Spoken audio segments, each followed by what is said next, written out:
4차 재난지원금을 포함해서 정부가 이번에 확정한 추경안의 규모는 19조 5천억 원에 달합니다.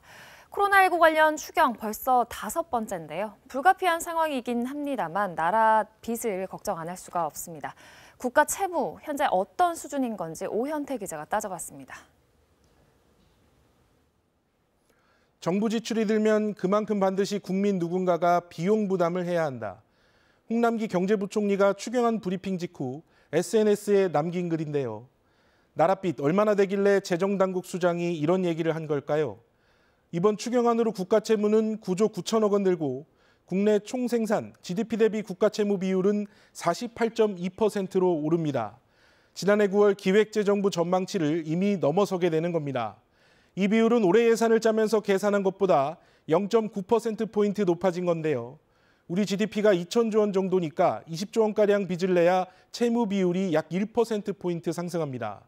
이상한 건 이번에 내는 빚 규모가 10조 원이 조금 안 되는데도 이 비율이 1%포인트 가까이 올랐다는 겁니다. 이유를 확인해 봤더니 바로 지난해 마이너스 성장을 했기 때문입니다. 지난해 올해 예산을 짤 때는 GDP 규모를 2,020조 원대로 봤는데 이번 추경안을 짜면서는 지난해 역성장을 반영해 GDP 규모를 20조 원 정도 줄였습니다.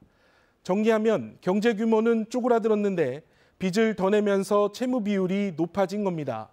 사실 나라빚 규모보다는 증가 속도를 더 잘 살펴야 하는데요. 지난해 그러니까 2020년도 예산이 확정될 때 국가 채무 비율은 39% 수준이었는데 이번 추경안까지 감안하면 불과 1년 새 채무 비율이 50% 선에 다가섰습니다. 1년 남짓한 기간 8%포인트 넘게 늘었으니까 속도가 매우 빠른 겁니다. 문제는 추경을 통해 나라빚 내는 일이 올해 더 있을 가능성이 크다는 건데요. 정치권이 앞다퉈 자영업자 손실보상이나 전국민 재난지원금 지급 같은 대책을 약속하고 있기 때문입니다. 다시 홍 부총리의 말로 돌아가면 앞으로 정부 지출은 더 늘어날 수밖에 없고 국민 중에 누가 어떻게 비용 부담을 할지 고민이 필요한 시점입니다. KBS 뉴스 오현태입니다.